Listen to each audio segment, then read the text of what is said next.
Hello student, good morning. आज हम class 7 का विज्ञान पार्ट 2 जिसका नाम है पदार्थ में रासायनिक परिवर्तन, उसका टॉपिक पढ़ेंगे CO2 की कहानी।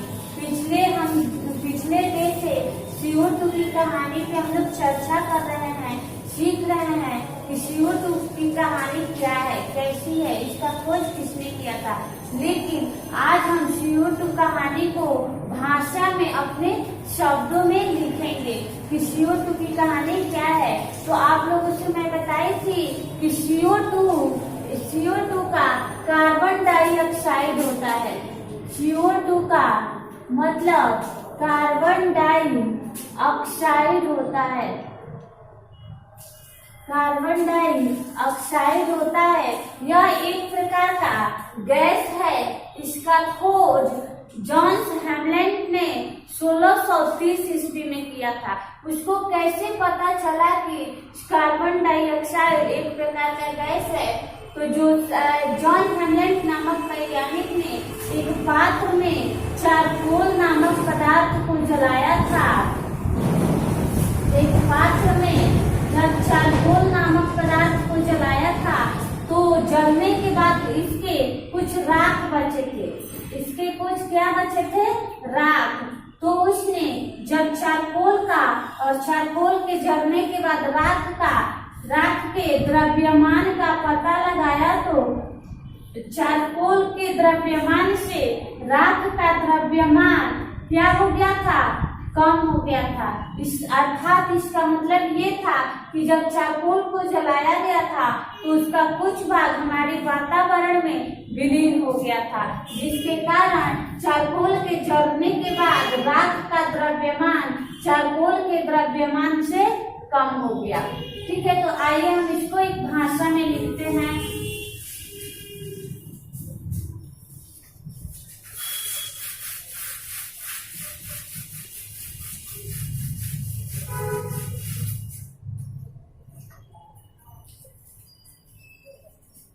देखिए, कार्बन डाइऑक्साइड एक प्रकार का गैस है। सबसे पहले यहाँ पे लिखेंगे CO2 एक प्रकार का गैस है जिसका खोज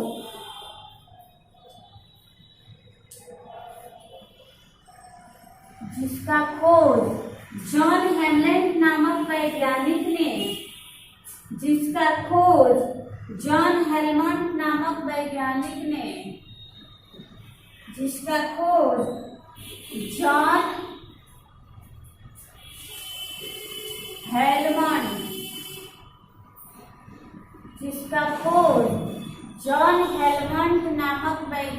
ने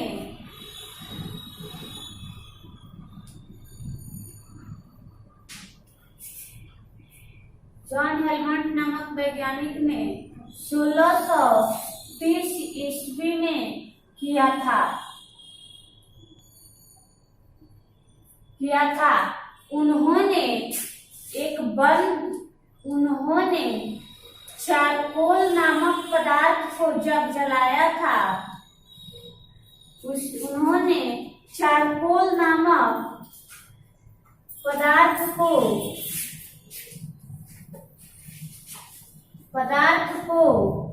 जलाया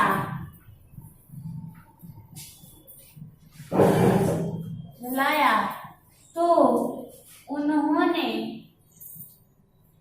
पाया कि जब उन्होंने चारकोल नामक पदार्थ को जलाया तो उन्होंने पाया कि जलने के बाद बची राख की नामक पदार्थ को जलाया तो उन्होंने पाया कि जलने के बाद बची राख का द्रव्यमान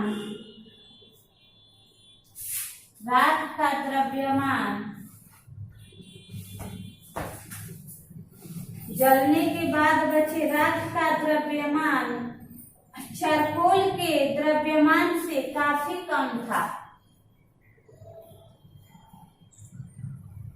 राख का द्रव्यमान चारकोल के द्रव्यमान से काफी कम था, मतलब ज्यादा कम था। ठीक है, काफी कम था। इस आधार पर उन्होंने यह निष्कर्ष निकाला कि चारकोल के द्रव्यमान में हुई कमी एक अदृश्य पदार्थ में परिवर्तन हो गई है, जिसे उन्होंने गैस नाम दिया। उन्होंने सूक्ष्म जीवों द्वारा किण्वन और कुछ अन्य प्राकृतिक प्रक्रियाओं में भी इसी गैस के बनने की पहचान की।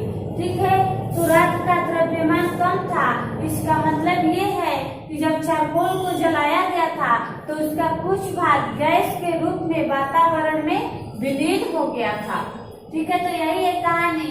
उसके बाद फिर एक वैज्ञानिक ने, उसके बाद 1756 ईस्वी में जोसेफ ब्लैक नामक वैज्ञानिक ने कार्बन डाइऑक्साइड के गुणों का पता लगाया। तो इसको पैराग्राफ चेंज करेंगे और लिखेंगे उसके बाद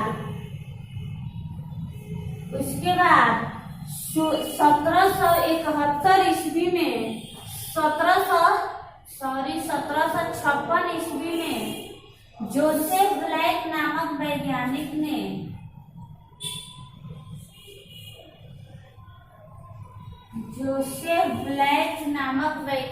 ने आइए ऊपर का मिटाते हैं।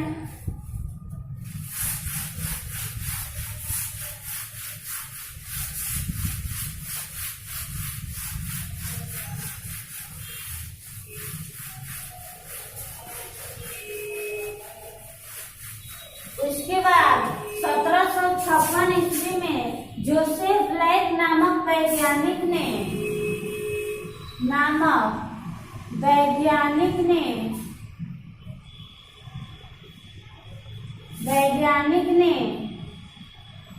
CO2 के गुणों का पता लगाया।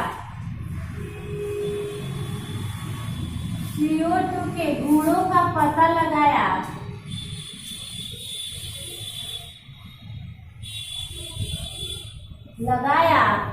तो उन्होंने पाया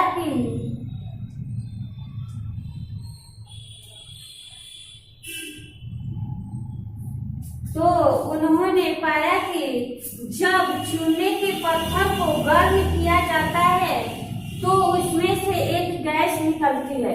तो उन्होंने पाया कि जब चूने के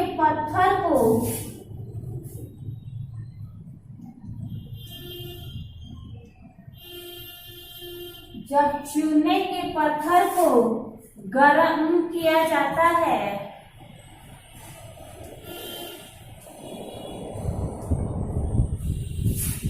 तो उसमें से एक गैस निकलती है।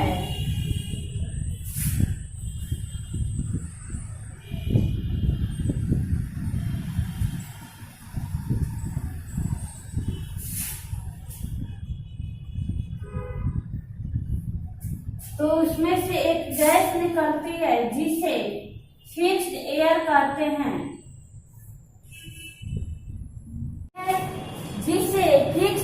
कहते हैं। जिसके कारण जीवों में श्वसन की प्रक्रिया तथा सूक्ष्म जीवों में किण्वन की प्रक्रिया होता है।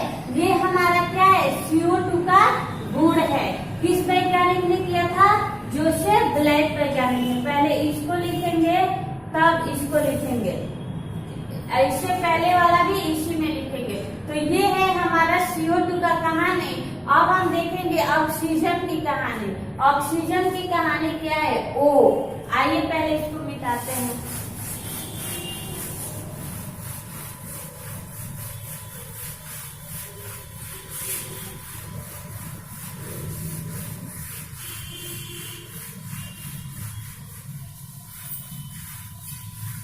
अगला टॉपिक है हमारा O, यानी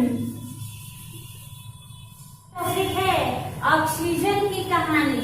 तो ऑक्सीजन की कहानी है कि 1771 ईस्वी में जोसेफ क्रिस्टल, इस वैज्ञानिक का नाम है जोसेफ क्रिस्टल। जोसेफ वैज्ञानिक ने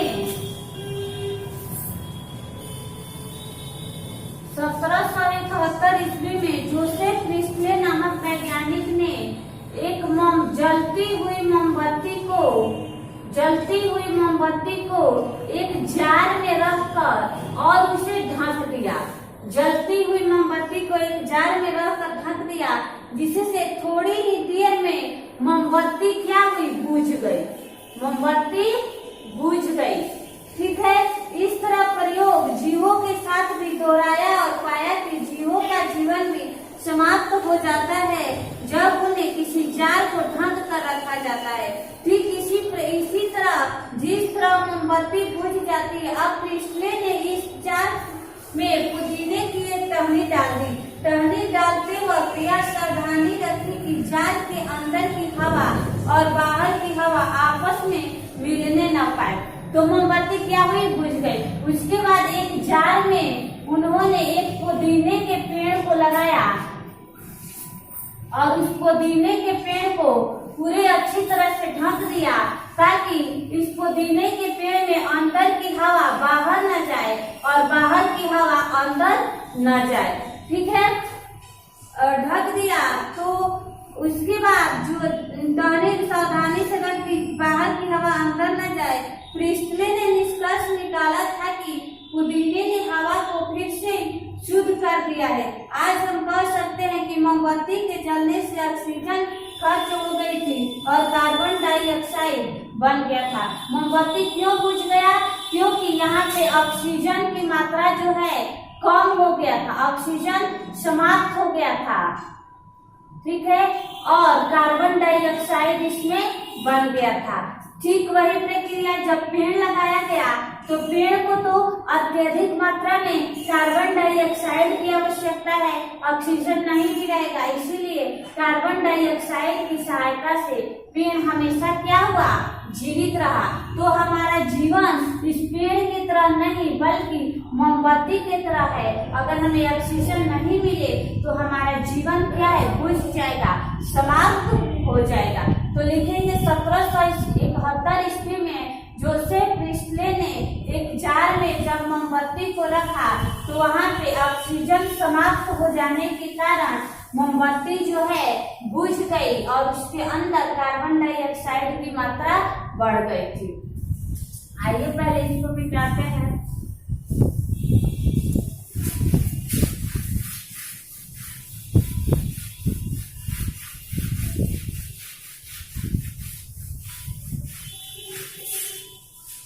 देखिए 1771 ईस्वी में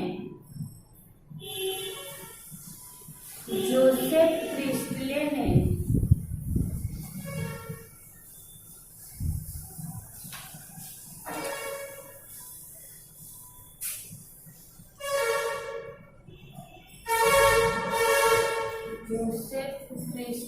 नामक वैज्ञानिक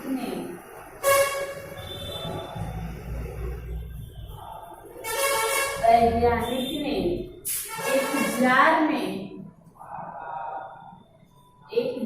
में जब जलती मोमबत्ती को रख दिया था,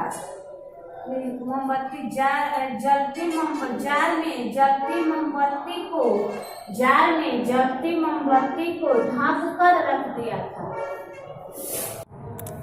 मोमबत्ती को ढक कर रख दिया था तो कुछ समय बाद मोमबत्ती जो है बुझ गई। इसका कारण यह है कि वहाँ पे ऑक्सीजन की मात्रा समाप्त हो गई थी, यानी वहाँ पे ऑक्सीजन की मात्रा खत्म हो गई थी, जिसके कारण मोमबत्ती बुझ गई। तो कहानी है कि 1771 ईस्वी में जोसेफ प्रिस्टले नामक वैज्ञानिक ने एक जार में जलती मोमबत्ती को ढक कर रख दिया था तो कुछ समय बाद मोमबत्ती बुझ गई। इसका कारण यह है कि वहाँ पे ऑक्सीजन की मात्रा समाप्त हो गई थी। तो अगर जब ऑक्सीजन के बिना मोमबत्ती नहीं जल सकती है तो ऑक्सीजन के बिना हमारा जीवन भी व्यतीत नहीं हो सकता, क्योंकि हमें जीवित रहने के लिए ऑक्सीजन बहुत अत्यधिक जरूरी है। ऑक्सीजन के बिना हमारा जीवन जो क्या है बेकार है। तो आज ही आपका पाठ खत्म हो गया। टॉपिक कल हम इस पाठ का अभ्यास करेंगे। आज का क्लास इतना ही। ओके, धन्यवाद।